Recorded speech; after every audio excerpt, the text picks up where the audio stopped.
explication nazo pesa eza fête indépendance te eza mabele nanga Congo na refulaki nde ba mindele pote to pesa bango libanda esengeli 30 ans. C'est la fête collectivement, mais moi personnellement na mona ngo vraiment ils a fêté.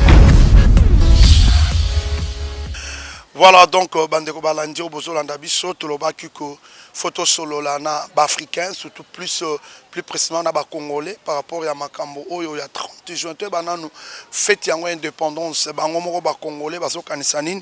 Alors na kotambola na biso tokutani pe na Papa Mafura waza artiste comédien tolingi pe tozwa makanisi pa na bango bampaka toyeba fête ya 30 juin soki ezoloba nini pona indépendance ya République démocratique du Congo, mon pays que j'aime beaucoup. Alors bonjour Papa Mafura. Bonjour Mbote Losako nazana mingi ya koloba te papa na ngai biso ba congolais nde tozali awa tozalaka na biso ba congolais te kanga mutu naza penza congolais pona tala na nga makambo bapaya te ozomona. Alors fête ya indépendance po bozo fête yango na buzoba na bino ya français na bino pour moi na ezali fête ya indépendance te eza fête zela na yebisa yo ngai kolo mabele bamindele bayena ki bandi na bango o bazotika te ti lelo o baza kotungisa ba africain ti lelo biso bamikolo biloko to mibomanaka biso na biso to yinanaka biso na biso eza fête ya indépendance te bino boyena mabele na biso Congo Afrique bozolo ba colonisation te boyaki na kibandi boyeko gina ki yanke boyeko konyoko la biso bakoko na biso bosalisi bango misala ya makasi bozozwa bomengo na biso bozokende nango na mabele na bino ya poto mpona nini bobongisa poto na bino biso bakolo mabele bozozwila mabele ale bozozwila biloko tozo souffrir yango wana na tango yango ale biso moko totali botolobi o mais oyo eza mabele na biso ndenge nini bato oyo bayena mabele na biso bazosala ndenge nyonso ekoki banyokola biso baboma biso bakabola biso. Alors bozonga na mabele na bino na poto siko pona yo fête ya indépendance 30 juin yo sikoyo okopesa ngo komboni papa ba explication pona explication nazo pesa eza fête ya indépendance te eza mabele na nga Congo na refulaki nde ba mindele. Comment est-ce que mabele na nga nkolo mabele alina kende kozwa indépendance pa ya mutu obo yeli biso makambo mabe. Non Papa Mafura toke na tout sur la bien parce que bato mayele pe bazalaka na taona yo po zalaka balobi mundele ayaki apesi biso indépendance yo a lobi ko refoulé siko lingolo banini est-ce que peuple congolais a ko fêter yango to a ko fêter ba fêter nde refoulement indépendance te kasi ndenge bozo fêter indépendance nde boko fêter to ko fêter refoulement to refoula bango tela mayele mabe ba yeli biso bango moko balobi po kimbango alobaki to ko zwila bango kaka na mukanda na bango o ba yana ngo tala bango moko ndenge balobi Satan parfois se déguise comme ange de lumière tala ndenge bayela kibiso na bonzambe siko bonzambe bayela kibiso pona kokosa biso kaka na mukanda na bango balobi les voleurs ne viennent que pour dérober, égorger et détruire. Bosiko banani bazo détruire l'Afrique. Banani bazo détruire l'Africain. Banani bazo voler l'Africain. Ce ne sont pas eux. Allez baye balobi na biso na Bible, aimez-vous les uns les autres. Bango ba na kimuyibi na bango ba yaki pona ba Africain. Balobi o diviser pour mieux régner. Desk mukanda neza ya solo. Balobi na biso Jésus-Christ donne la paix. Baye okosa biso susu la paix se gagne. Siko to kolanda Jésus-Christ donne la paix la paix se gagne. Alors maintenant Papa Mafura to comme ko kende to chité to éviter ce que conseil européen na ba africain parce que plus précisément na ba congolais parce que 30 juin ça pour na biso ça indépendance ya Brazzaville et ça indépendance ya Angola et ça indépendance ya République démocratique du Congo le pays au biso toza bisokin bazotala yo toye parce que attitude du peuple congolais ou peuple africain to kozala nango soki to zo fêter 30 juin plus tolobela Congo peuple congolais tokozala na attitude nini pona fête au ya 30 juin indépendance au mundela yela biso tozala na attitude nini bino nde mutu boza osepela fête indépendance ngande nazo sefela refoulement to refula ba mindele parce que mabele na nga ba yena ngo na kiyanke ba nyokoli ba koko na biso ba piye biloko na biso ba koko bongisa ba mboka na bango ba longoni mayele o ba koko na biso ba pesa ki biso ba koti biso mayele na bango po ba manipuler esprit ya ba politicien na biso est-ce que mayele ba tangisi biso na classe eza mayele ya bokoko na biso to mayele na bango eza mayele ya bamindele yangwana mundele nyoso akoloba na batu batanga ezala mabe ezala malamu tokondima yango po eza mayele na bango po biso ba africain tozo tambola na kibiso te to tambola na kibiso te po manga mbeli banda ezala manga mbeli echangea goûter ti lelo eza manga mbeli niau banda zala niau ti lelo azaka ka niau a changea te biso ba africain to changea pona nini balongola biso kibiso bakoti biso kibango tala na tangu na biso mwana tata leki mwana tata mwasi mwana tata kulutu mwana mama leki mwana noko mwana neto zako benga na kulutu na le tala mabota ndenge kangamaki siko bino boyeli biso na maminoko buzoba cousin tala mabota ndenge kabwani tala mabota ndenge kabwani na ki cousin me biso to yebaki na biso makambo ki cousin te biso to yebaka kulutu na leki boza libota moko kale zalaki libota penzo zo mona bozo sangana bozo sangana lelo ye koma mutu na famille na ye mutu na bana na ye est-ce qu'on appelle mindele bakasala kasi mindele te ba yena na système divisé pour mieux régner mindele ba yeli biso liloba nzambe balobi tozala na bomoko bango balobi divisé pour mieux régner balobi na biso il faut dire la vérité bango balobi toute vérité n'est pas bonne à dire balobi Jésus-Christ donne la paix bango balobi la paix se gagne ozomona et puis baba yoko sabino la voix du peuple est la voix de Dieu wapi la voix du peuple est la voix de Dieu la voix du peuple est la voix de Dieu te sikoto za ba peuple belé na mukili nzamba kolanda voix ya nani. Voilà, c'est la fête, c'est la fête. Yoka, nzamba kolanda voix. Likambo eza wana, la voix de Dieu, la voix du peuple. Yangwano moni, soto landi la voix de Dieu, la voix du peuple. Toko tambola na mulongo moko. Ozomona, mais bino bokoba yeko sabiso la voix du peuple, la voix de Dieu. Botika oko sabiso ko, netinga na kendeke nanga su église te. Nzamba pekisanga. Nyonso ezaka pona 30 juin zobimisa bakanda wana 30 juin te pona lokumu nanga moposo moyindo na kendeke église te potango na wutaki voyage pa nzambe epa ya satana tala batu epa ya nzambe tala batu muke na bando discuter pa nzambe te po ya zane tolérant tata nzambe ndenge nini tala ba église ezana mukili mubimba oyo o bazo sala louange o bazo yembila yo ndenge nini pa na yo batu muke. Alobi buno umoni yango na bozo kende be église na buzoba Yesu ayebisaki bino teke bozo to sangana mbebo kasi misala na bino eza musika na ngai Yesu ayebisaki bino te babenga mibeza baza ebele bakoti baza muke po boko sambela nzambe na lulendo boko sambela nzambe pona posa na nzambe te boko sambela pona baposa na bino yango wana makambo nanga ya bino ezokokisama te. Voilà, bandeko balandi ya bisokine, tozo tambola toujours parce que tolobi 30 juin eza fête indépendance. Alors yango to tambola ki to tout na pe ba congolais parce que eza fête na biso réservé pour les congolais. Yango to tout na ba maman, to tout na ba papa, to tala na avis na bango par rapport ya fête à 30 juin. Nde tozo tambola bomo na biso to tambola bisokine TV, il faut s'abonner. Il faut commenter parce qu'on est ensemble. Maman, pour yo fête à 30 juin, on m'a ngondé. Bon, pour nanga, ils a bien. Pour les jours de fête, tous voir l'indépendance, tous voir la liberté totale. Mais na kota la ndete o kendele, nde mukile comme lelo, biso peuple congolais, tous a ko s'en sortir.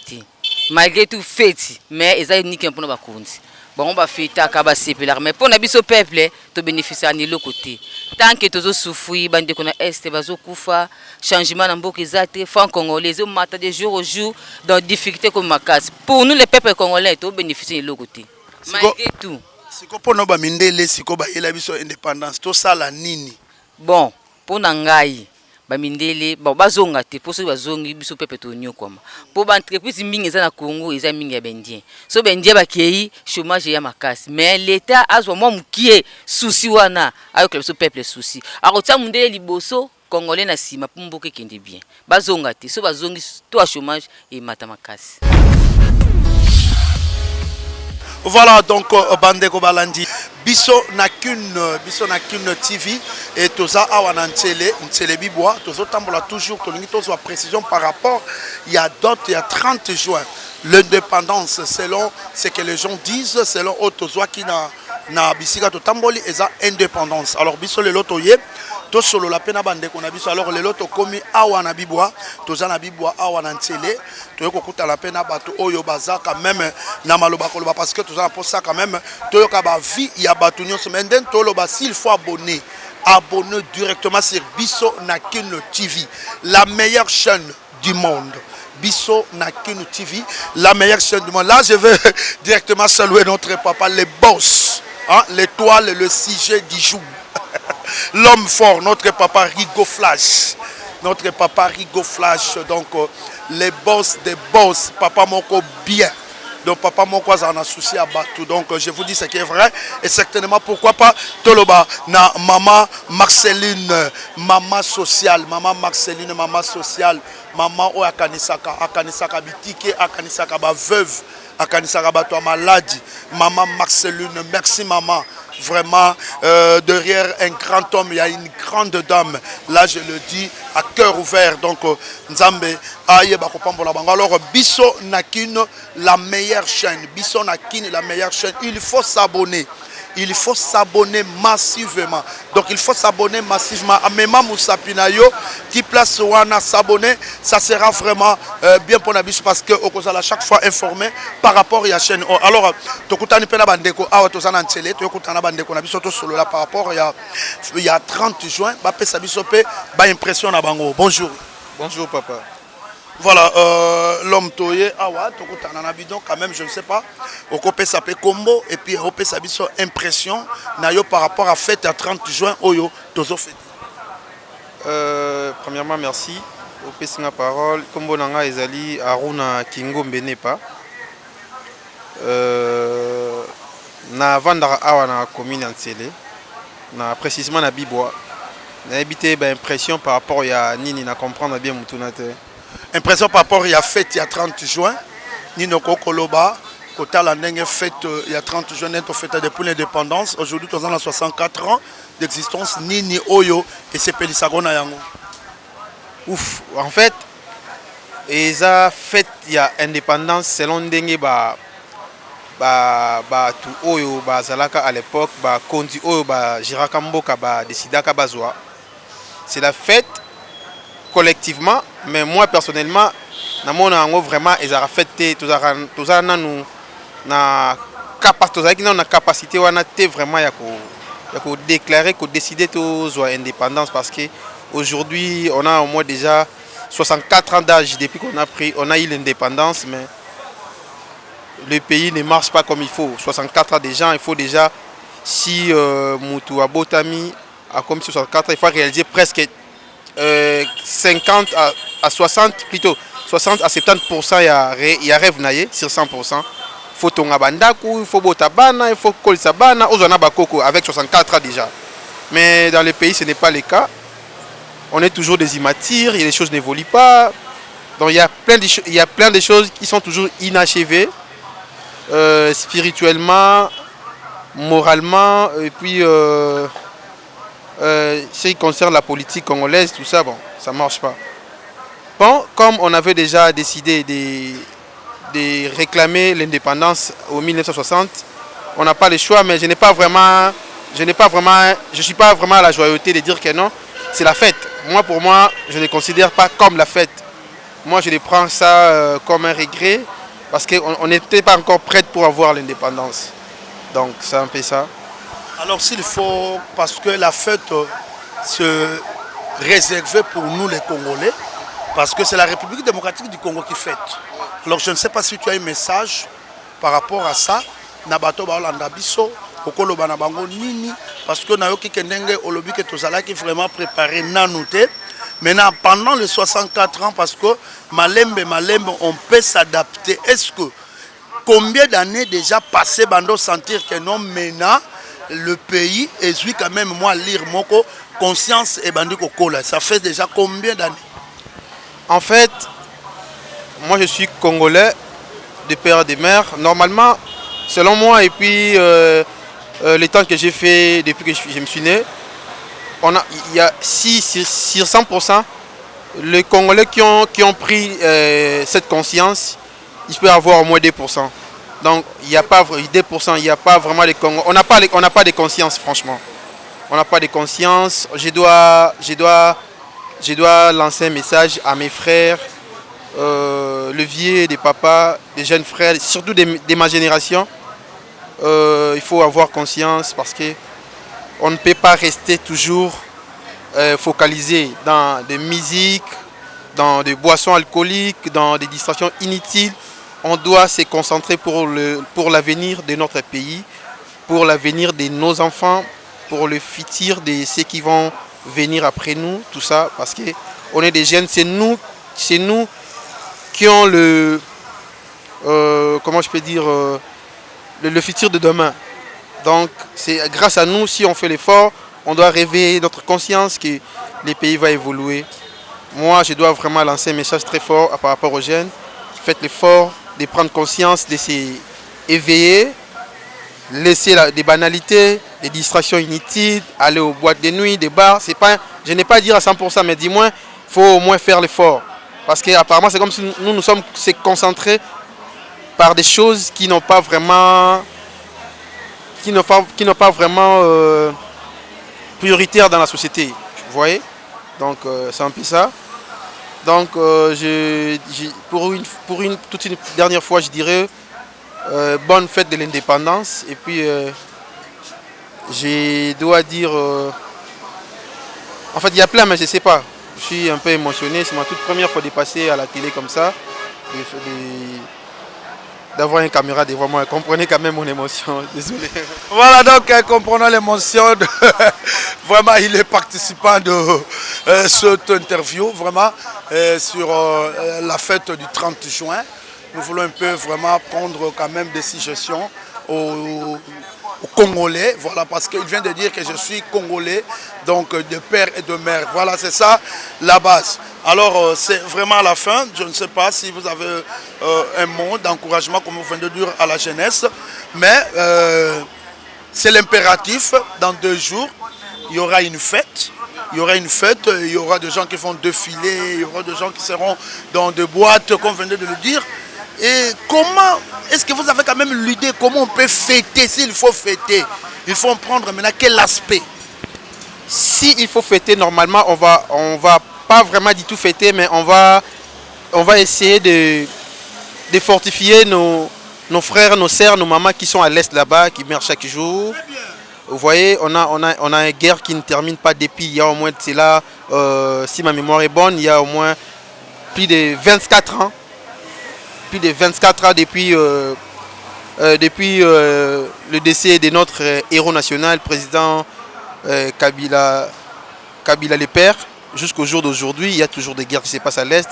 Donc on doit essayer de manifester, d'aller les voir, d'aller les consoler, de faire... Si on peut faire les fêtes, on peut faire la fête, on peut aller les faire ça là-bas, de faire des défilés là-bas, de consoler moralement, physiquement, tout ça. Au lieu ici au Congo, ici au capital plutôt... ça sert à rien. Les jeunes, moi je dois encourager seulement des jeunes d'avoir la conscience, de se faire réveiller, de travailler, d'avoir des initiatives. Pour être grand, il faut d'abord commencer en bas et puis tu vas commencer à remonter jusqu'à ce que tu seras quelqu'un de la vie. Donc c'est un peu ça pour moi. En tout cas, merci. Voilà, donc Ndeko Balandi ya biso na kino télévision. Boto yoka déjà, ils ont vraiment pensé à la jeunesse. J'ai aimé conseil et pesami awa pour la jeunesse. Alors, Oyo Azala Matoya Koyoka Yoki, Oalinga Bomba, Bombina Motema Nae, ça va nous faire du bien. Voilà, micro baladeur, ils ont continué toujours. Nous sommes là, en cours de route. On est en train de parler avec le gens, tous sur le Lana Bango. Pour n'aller quand même, n'oubliez pas notre papa Rigo Flash, les boss, l'homme de l'hôtel. Maman Max Lune, maman sociale, on est ensemble, il n'y a pas de souci. Et bien nous sommes en Abisso, on est ensemble, il n'y a pas de souci. Alors, tous ceux qui toujours nous en Abisso. Voilà, donc, Bandeko Balandi, tous ceux continuent toujours au Tambola. Pour na solo lana bampaka pe ko solo lana ba congolais oyo ba yebi ndenge masolo ezaleli vraiment toujours tambola na bango. Là je dis merci à la restaurant Malewa, hein, Maman Charlotte.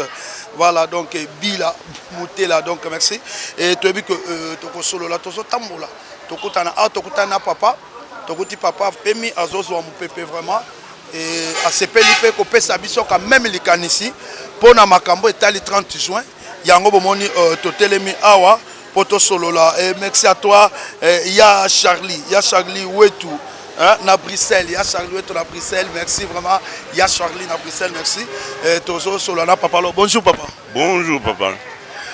Papa toyebi ko et pas na bino tokozwa mayele belé. Donc toyeba fête ya indépendance banda 1960 tilelo évolution nango eza ndengeni selon bino bampaka. Oui, très merci beaucoup papa.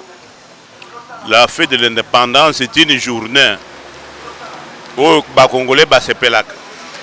Ils se pelak puisque Mokolwana a eu indépendance. Makoki ezali sous na maboko ya ba Belge. Les Congolais ont eu makoki pour na mboka na bango moko. Ma problème on sur pays. Ma problème on sur mboka. Ba Congolais de banto ba weko sala yango. Ba kozonga lisusu ko senga ba mindele te. Ko senga banoko te. Banoko ba commander biso lisusu te. Ko bandele mukolo wana makoki ya mboka ezonge na maboko ya bana Congo. Ba Congolais ba zui makoki ya mboka na bango. Yango de bato bazo sepela. Puisque kala monyoko lezalaki bazali konyokola ba Congolais bazali kofinga bango ba makaka bazali kobeta bango osali kambo boyo bakangi o batio na buloko Congolais aza makaka kasi uta mokolo wana ba Belge bakei ba Congolais bazui liberté yango ne babandi ko sepela bazo sepela malgré quelques difficultés oyo tozoaki puisque lipanda wana ezalaki préparé par la Belgique terre. Fongola wana ezalaki préparé ndenge nini ezalaki préparé te ndenge nini puisque ko préparer lipanda eza ko préparer ba cadre ko former ba cadre oyo bazo ya ko zoma koki ya mboka tango ba Belge bakei tozala ba cadre universitaire te bango bazo lo bate ba cadre universitaire bazalaki compter na misapi ya maboko 4, 5 ou 6. Alors mboko eza munene oui na administration tozalaki na ba cadre oyo administratif ko kamba mboka bien te na armée tozalaki na ba officier te ba Belge batiki biso kaka ndenge wana comment batiki biso kaka ndenge wana puisque ba Congolais babandi ko sala pression balobi te biso ko condimataire esengeli toujours tozwa biso indépendance ponani puisque en 1955 professeur Van Bilsen asalaki mokanda na ye plan de 30 ans pour l'indépendance alobaki te pote topesa bango lipanda esengeli 30 ans kasi ba Congolais bakondima te ba mosusu bandimaki basalaki manifeste de la conscience africaine banani basali wana Joseph Ileo Joseph Ngalula Joseph Malula bandimaki balobi te professeur Van Bilsen alobi a solo pona nini puisque mikolo yo tozana ba cadre te bayo bako kamba mboka te alors na côté na Mupanzi Butaka Savubu aboyango olobi te biso ko kondima lisusu te tondima 30 ans te ekosala mate bozo pese biso sasa ipi indépendance pona nini yango puisque na ngambu kuna bato ya Brazzaville général de Gaulle ayebisaka bango te moto asengi lipanda tozopesa ye lokola mopepe indépendance ezalaki kotambola kuna na Brazzaville bato ya Léopoldville bakokondima te balobi biso totikala na buhumbu bandeko na baningi na biso ya Congo Brazzaville bazwa indépendance biso totikala tozondima yango te. Alors après basalaki oyo balobaki conférence panafricaine d'Accra. La conférence en 1957-58, Banen Bakay, Patrice Lumumba, Gaston Ndjomi, Naba Joseph Ngalula. Bakay Kuna. Lumumba a kotanaki na leader politique d'Afrique. Kwame Nkrumah, Jomo Keïta, Sékou Touré. Balobaki te na 60. Ata mboka moko, mokili moko ya Afrika, etikala na buumbu ya bapaya te. Année 60, mboka nyonso, mokili nyonso ya Afrika esengeli tozoli lipanda. Tango bazongi, Lumumba azo sala meeting, alobi te indépendance ekozala cadeau ya Belgique azo pese biso te. Eza droit fondamental ya biso. Bato mingi basepeli. Alors, Ataka Savubu akendaki kuna te, Butaka Savubu alobi te tozoti ya biso meeting. Alobi te Gaston Ndjomi aya kosaila le biso oyo bazo loba restitution. Alors, balobi te bazo ya kosala restitution ya conférence panafricaine oyo salamaki d'Accra. Na Accra et pas ndeko na biso Gaston Ndjomi. Asalela batu ya Bako. Puisque bato e bakendaki kuna baza batu ya MNC, pas LC. MNC, Mouvement National Congolais. Il y a Patrice Lumumba. Kasi Joseph Kasavubu alobi, il faut maintenant Gaston Ndjomi aya kosalela pe biso restitution pour na bana ya Bako. Kasi ba Belge lokola bazwaki kanda na makambo oyo Lumumba lobaki balobi te soki Ndjomi aye kotia meeting moko neti oyo Lumumba tia kuna en tout cas boke kozala bien te bapekisi meeting wana lokola bapekisi meeting wana bato bakomaki mingi na esika yango nde désordre et bandit.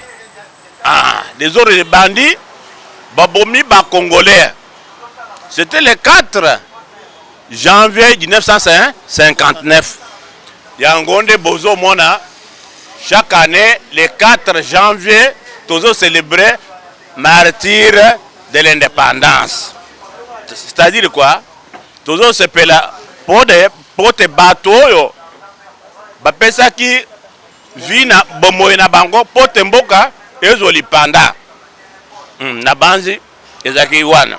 Alors papa tokomi vraiment na suka motuna mosusu ute pa Kandolo Simon wetu na la Simon wetu donc motuna mokeza wana sikoyo biso tozwa sikoyo aspect nini poto komi sikoyo indépendance yango to kutani pena bampaka tozwa aspect nini biso jeunesse tozwa aspect nini biso batata tozwa aspect nini biso pe bampaka aspect ya kozwa esengeli kozala na bomoko unité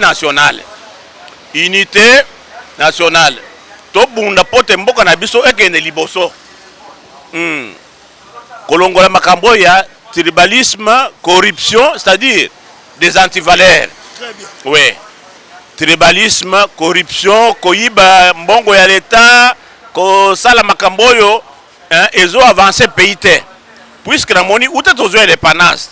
tozokende bien te bato bazolela nzala batravailleur baagent de l'état bazozwa lifuta ya bien te bawe bazosolo lifuta moke wana po te bazwa yango esengeli batoka misala ya malongo eza te chômage ekomi munene bana bazosilisa classe mpo bazwa mosala eza te yango nde esengeli toza na bomoko topesa maboko ya l'état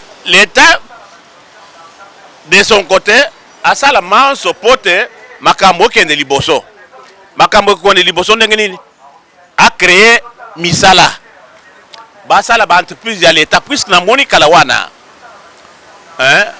bazalaki kosala baplantation.